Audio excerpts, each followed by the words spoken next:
About dropping signals, you always try to be right, and always trying to not make mistakes, and that's just it too. So but I figured out something though, right? This particular trade is a little bit complicated, and that's because the way I put it out. But it's kind of a lesson too, so that just in case of next time I don't repeat the same mistake. So you are watching this video to see what's happened here.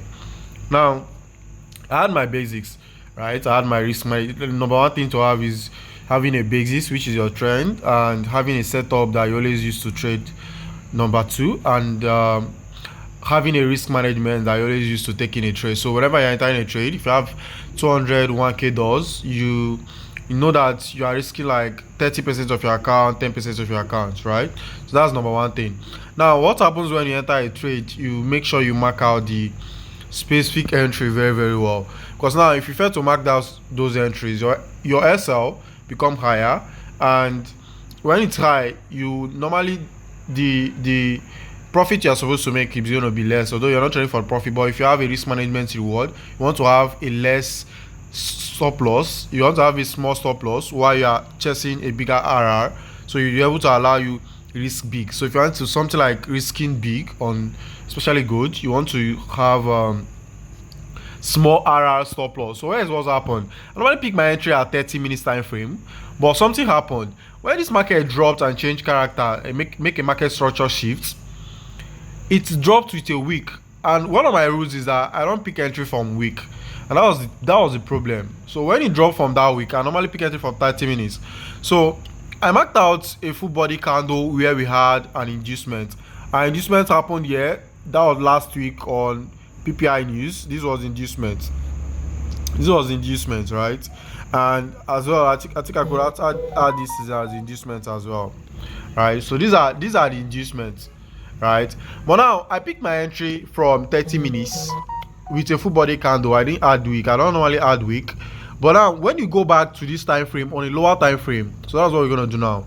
So I'm just gonna remove this. Then we'll move down to a lower time frame on 15 minutes. Now if you zoom in on 15 minutes time frame, now this market have not rocked totally. I mean, the trend is still valid, the short is still valid, but what is happening beneath it is what I'm concerned about. Now that's what's going to happen even if you are still going to trade this week entirely. Now see what's happened here. Whenever we have a like my own entry, actually when I have a change of character, a market structure shift on a higher time frame, I usually use the last opposite candle that caused the sweep of the liquidity. So we have our sweep of liquidity here.